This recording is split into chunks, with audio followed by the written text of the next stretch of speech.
디지털 에셋에 대한 관련 보고서들이고 그 첫 번째 시간이라고 합니다. 그 블록체인에 관련된 보고서고요. 이 보고서는 한 총 4가지 정도의 꼭지 주제로 이제 적혀 있는데, 일단 첫 번째로 투자 대상으로 굉장히 좋다라는 점, 그다음에 인식이 변화가 되고 있다라는 점. 두 번째는 블록체인 1세대 기술로 비트코인을 사용해주고, 이제 1세대는 일종의 원장의 역할만 하는 거였다며, 2세대에는 이제 원장에다가 앱을 탑재할 수 있는 기술이 되는 겁니다. 그다음 블록체인 3세대 기술로는 원장에다가 앱까지 얹고 거기에 의사결정할 수 있는 뭔가까지 붙여가지고 3세대 블록체인 기술까지 요즘 대두되고 있는 건데, 이렇게 블록체인의 1세대, 2세대, 3세대 기술들을 말씀드리면서 이제 블록체인의 기술, 그 다음에 블록체인을 구분하는 것들을 해서 전반적으로 블록체인에 대한 이해를 돕는 내용을 담고 있습니다. 세 번째는 블록체인을 확장하는 거에 대해서 이제 메타버스나 웹 3.0, NFT 등을 말하면서 이 확장되는 것들을 설명해주고 있습니다. 그 다음에 네 번째는 블록체인을 투자하는 방법에 대해서 적혀 있습니다. 첫 번째, 투자 대상으로 블록체인은 어떤 거냐 이렇게 보는 건데, 투자 대상으로 블록체인은 굉장히 좋다. 이유는 지금 연평균 성장률이 68.4%나 지금 시장이 폭발적으로 증가하고 있는 상태이다. 블록체인이 뭔지부터 설명을 하고 있는데, 일단 데이터를 담은 블럭이 시간의 시간순으로 만들어지는 거고, 이게 체인으로 계속 연결되는 것이 블록체인이라고 합니다. 2021년도에 폭발적으로 성장을 했고 심지어 제도권 편입도 이루어냈습니다. 그 다음에 2021년 기준으로 NFT 판매 규모가 이제 폭발적으로 성장을 이루었고, 세 번째는 P2E 블록체인 게임도 국내 증시의 핫 이슈다 이렇게 되어 있고요. 나사는 규제를 해야 되는 규제의 대상으로 보는 시각이 굉장히 컸는데, 이제 그런 인식에 대한 전환을 해야 된다. 이것은 탈중앙화라는 개념으로 볼 때는 이제는 규제가 아닌 투자의 대상으로 바뀌어야 된다 이렇게 말하는 겁니다. 그러면 탈중앙화가 뭔지를 알기 위해서는 이 중앙화와 탈중앙화를 비교를 해야 되는 건데, 중앙화는 이 중앙에 어떤 기업이나 아니면은 보통 은행 아니면 증권사 이런 것들이 있는 거죠. 중앙과 사용자 간의 관계가 중앙화라고 보면은, 이 탈중화는 사용자와 사용자, 개인 대 개인으로 해서 완벽한 P2P 시장을 만들어낼 수 있다는 겁니다. 일단 중앙화를 이루기 위해서는 이 중앙 역할을 하는 사람들에 대한 신뢰가 굉장히 높아야 되고, 이 상황에서 관리하는 원장들에 대해서 잘 관리가 돼야 되는 그런 전제 사항들이 발생을 하죠. 그런데 이게 이렇게 바뀌는 거고, 여기에 대해서 신뢰를 할 수가 없고, 이들이 만드는 원장에 대해서도 해킹 위험들이 있거나 하면은 여기 이 중앙에서 관리하는 이 원장에 대해서 신뢰할 수 없다 이렇게 생각하는 겁니다. 그래서 탈중앙화는 개인 대 개인이, 그러니까 중앙 역할하는 기업이 없어지는 거죠. 그냥 다이렉트로 개인 대 개인이 거래를 하는 이런 거고, 이거는 어차피 앞으로 가야 되는 방향이다 이렇게 말하고 있는 겁니다. 그래서 규제가 아닌 투자의 대상으로 접근을 이제는 해야 된다 이렇게 말하고 있습니다. 그리고 두 번째는 블록체인 기반의 생태계는 확장이 될 것이다. 그리고 이게 계속해서 그리고 이게 미래로 가는 방향이다 이렇게 되어 있는 거고, 일단 블록체인 탈중앙화에 이제 확장되는 버전들이 NFT, 우리 지금 요즘 핫하죠. NFT, 그 다음에 웹 3.0, 웹 3.0에서 인공지능 기반으로 해서 사용자가 뭘 필요한지 컴퓨터가 아예 미리 예측을 해가지고 뭔가 정보들을 제공해주고 하는 거죠.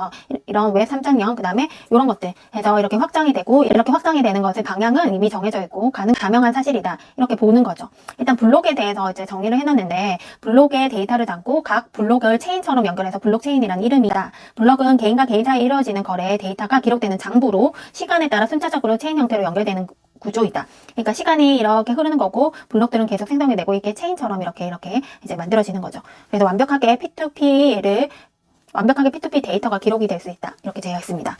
블록체인을 이해할 수 있는 이제 송금의 예시가 되어 있는데, 예전에는 A가 B에게 송금을 하면은 A가 B에게 송금을 했다. 이게 중앙에 이 컴퓨터, 그 다음에 기업의 어떤 중앙 역할을 하는 기업의 컴퓨터에 이게 기록이 되는 거죠. 그래서 이 중앙이 신뢰가 높은 기업이어야 되고, 그 다음에 이런 거래 내역들을 이 중앙에 있는 컴퓨터에 정보가 쌓이는 거고, 이게 거래 내역을 이제 보증을 해주는 역할을 해주는 겁니다. 근데 문제는 이 컴퓨터가 해킹이 되면은 이 정보에 대한 신뢰도는 떨어지게 되는 거죠. 근데 언제든지 해킹이 될 수가 있는 거고, 그다음에 이 기업이 의도적으로 이 장부를 조작을 할 수도 있는 거죠. 그렇게도 장부를 조작을 할 수도 있는 거죠. 이렇게 되면 문제가 생기는 거고, 그다음에 이 중앙 기업이 너무 과도하게 수수료를 많이 부과시키는 이런 경우들이 생기는 거죠. 이런 단점들이 이제 중앙화 같은 경우에는 가지고 있습니다.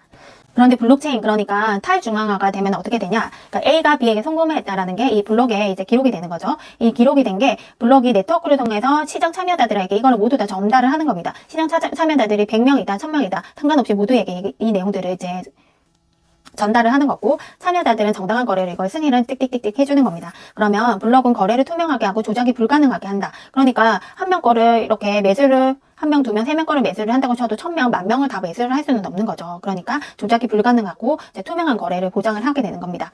탈중앙화라는 거는 이렇게 보면 되는 거죠. 거래 대상자들에게 모든 정보가 공유가 되고 하다 보니까 중앙의 역할을 해주는 사람들이 필요가 없는 거죠. 그렇게 돼서 탈중앙화를 일으킬 수 있다. 이렇게 정리되는 겁니다.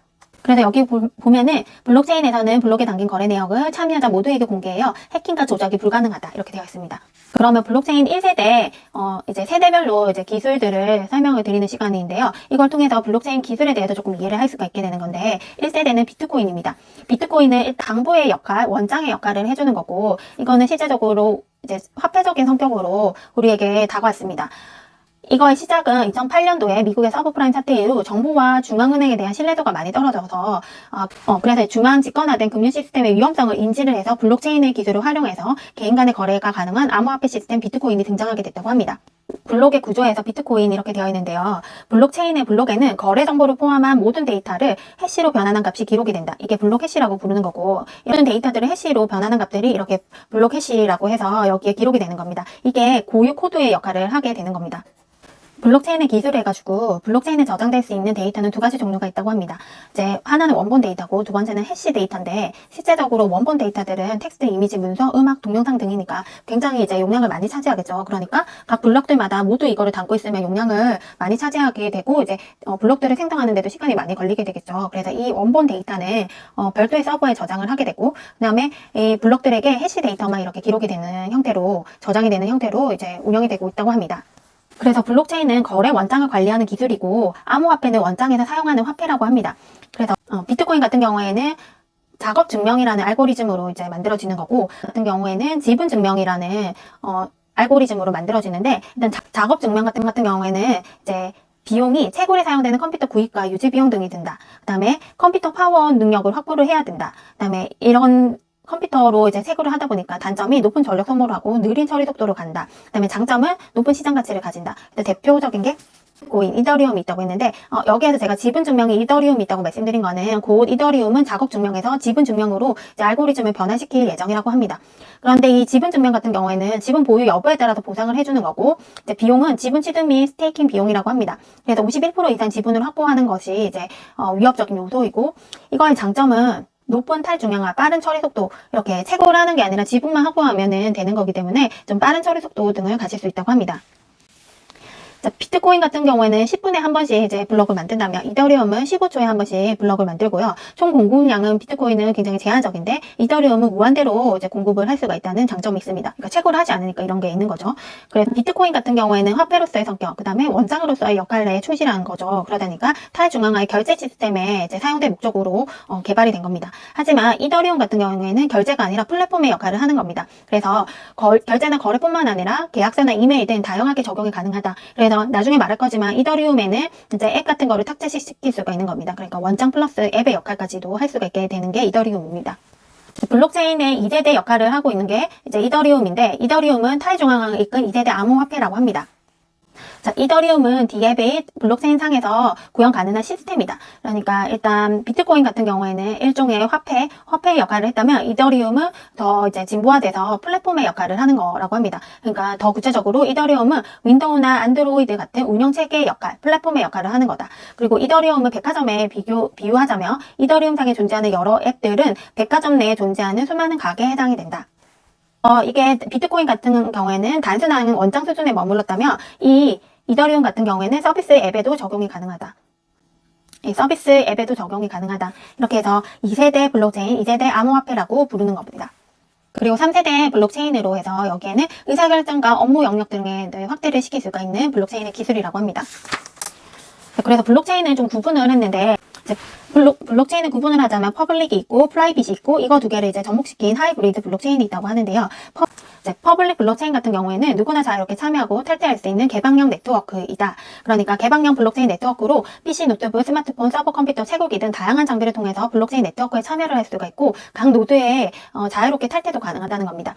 블록 생성에 있어서 이제 보상을 해줘야 되는데, 그게 가상화폐, 암호화폐를 발행해서 보상을 해준다. 가상화폐로 보상을 해준다는 거고, 그 가상화폐가 우리가 아는 비트코인, 이더리움, 비트코인 캐시, 이오스 등이 대표적이다.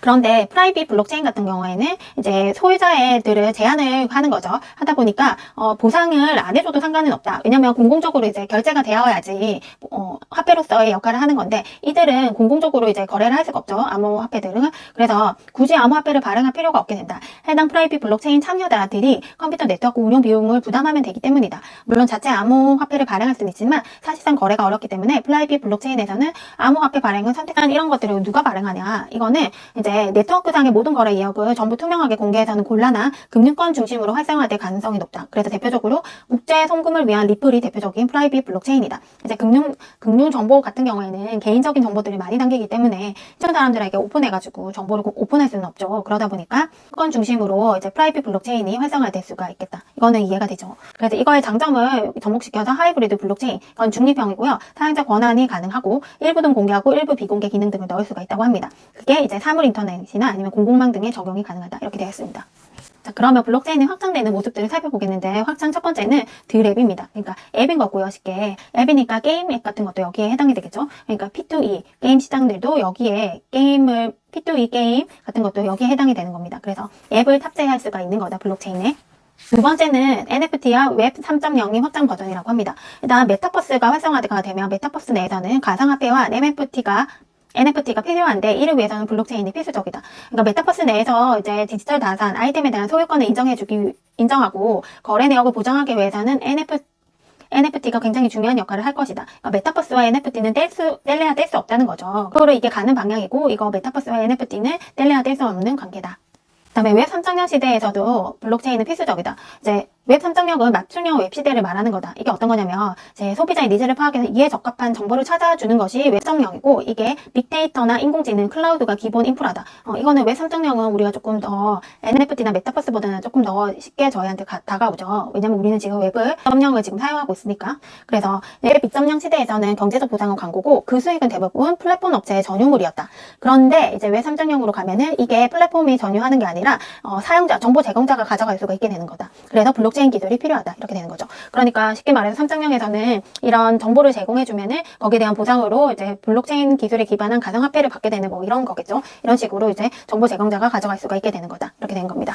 그다음에 블록체인 확장 기술로 디파이 이렇게 해서 디파이 같은 경우에는 디센트럴라이즈 파이낸스에서 탈중앙화 금융을 말하는 겁니다.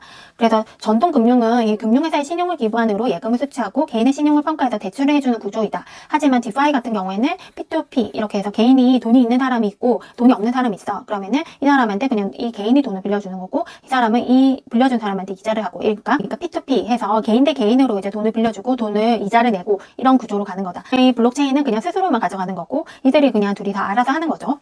이게 디파이낸스 시장이라고 합니다. 확장 버전 네 번째로 DAO, 그래서 곧 다가올 미래의 자율조직이라고 하는데요. DAO는 탈중앙화된 자율조직으로 블록체인 기술로 운영이 된다고 합니다. 그래서 DAO는 구성원의 가치 공유를 목적으로 설립되고 있다고 하고요. 그러니까 구체적으로 금전거래나 투자 이후에 참여자들의 가치관을 공유하는 목적으로 형성이 되고 제작 목적은 다양하다. 그래서 DAO는 이보다는 공동체의 이념 공유라는 측면이 더 부각되는 조직이라는 점에서 새로운 의사결정의 장으로 떠오르고 있다. 관련 암호화폐로는 유니스왑, 에이브, 메이커, 대시 등이 있다. 이렇게 되어 있습니다. 그래서 DOA의 특징이 이렇게 해서 기존의 기업들은 이런 정보 공개, 감사는 내부 통제, 그 다음에 문서화 이렇게 해가지고 여기에 대한 오너십은 주식으로 이렇게 발행이 된다면 DOA 같은 거는 블록체인 기술을 기반으로 투명성이 보장이 되어 있고 여기에 대한 오너십은 토큰으로 이제 제공이 된다고 합니다. 마지막으로 블록체인에 투자하는 방법인데요. 첫 번째로 블록체인에 투자하는 방법은 가상화폐 자체에 투자하는 거, 두 번째는 펀드나 ETF에 투자하는 거, 세 번째는 관련 기업에 투자하는 겁니다. 그래서 첫 번째 가상화폐 투자에는 이런 것들, 비트코인에서 가상화폐에 투자하는 거고, 그다음에 두 번째는 이 관련된 펀드나 ETF에 투자하는 거, 이렇게 그리고 세 번째는 관련 기업이 코인베이, 로블록스, 베타, 구글, 실버게이트 캐피탈, 위메이드, 컴투스, 카카오 등이 있다고 합니다.